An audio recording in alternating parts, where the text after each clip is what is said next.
जय हिंद फ्रेंड्स। आज हम रिवाइज करते हैं छत्तीसगढ़ के बारे में। तो छत्तीसगढ़ पहले मध्य प्रदेश का अंग था, जो कि मध्य प्रदेश को 1 नवंबर 2000 ईस्वी को मध्य प्रदेश का पूर्वी भाग को अलग कर दिया गया, जिसे एक नया राज्य का दर्जा दिया गया, जिसे छत्तीसगढ़ कहा गया। तो छत्तीसगढ़ में पहले 36 गढ़ थे, यानी 36 गढ़, जो इसी कारण इसका नाम छत्तीसगढ़ रखा गया। परंतु गढ़ों की संख्या बाद में बढ़ाई गई, लेकिन छत्तीसगढ़ का नाम वर्तमान में भी छत्तीसगढ़ ही है।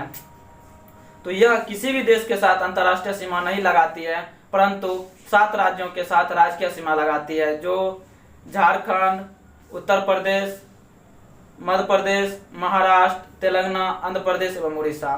तो झारखंड, उत्तर प्रदेश, मध्य प्रदेश, महाराष्ट्र, तेलंगाना, आंध्र प्रदेश और उड़ीसा के साथ यह राजकीय सीमा लगाती है।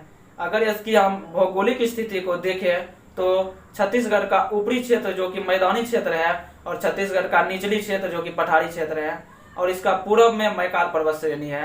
तो छत्तीसगढ़ के ऊपरी क्षेत्र जो कि मैदानी क्षेत्र है, वहां से महानदी प्रवाहित होती है।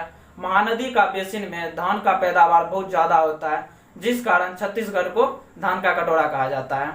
और इसके दक्षिणी क्षेत्र के मुख्य जो 4 जिले हैं, सुकमा, दंतेवाड़ा, जगदलपुर, कांकेर, ये चारों पठारी क्षेत्र है। इसके सम्मिलित रूप को बस्तर का पठार कहा जाता है, या इसे दंडकारण्य का भी पठार कहा जाता है। तो बस्तर के पठार के बीचों बीच से एक इंद्रावती नदी प्रवाहित होती है। इंद्रावती नदी पर ही चित्रकूट जलप्रपात है। इंद्रावती नदी पर चित्रकूट जलप्रपात है, और इंद्रावती नदी के पास ही एक राष्ट्रीय उद्यान है, जिसे इंद्रावती राष्ट्रीय उद्यान कहा जाता है।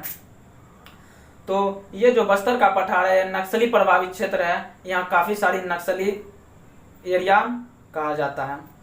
तो इसके ऊपरी क्षेत्र में जो महानदी प्रवाहित होती है, वहां उसके ऊपर कुछ ही संजय गांधी राष्ट्रीय उद्यान है, जो कि छत्तीसगढ़ में है, परंतु संजय गांधी जैविक उद्यान बिहार के पटना में है।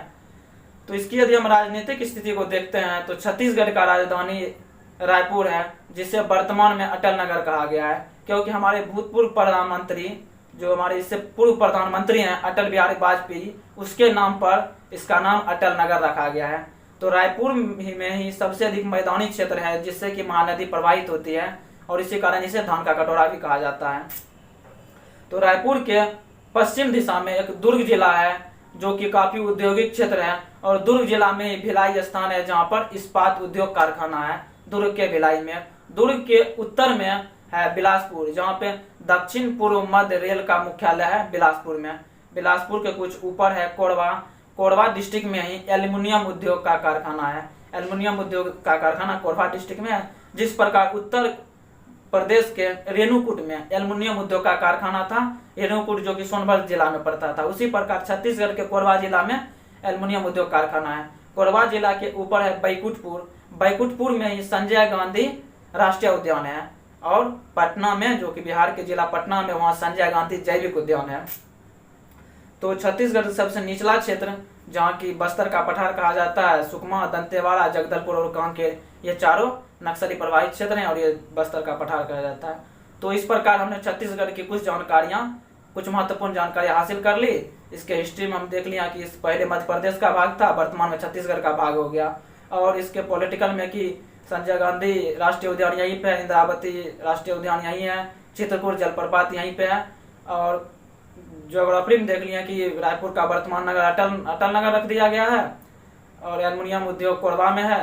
तो इसी प्रकार छत्तीसगढ़ का रिवाइज कर लिए। तो मिलते हैं नेक्स्ट वीडियो में, तब तक के लिए जय हिंद।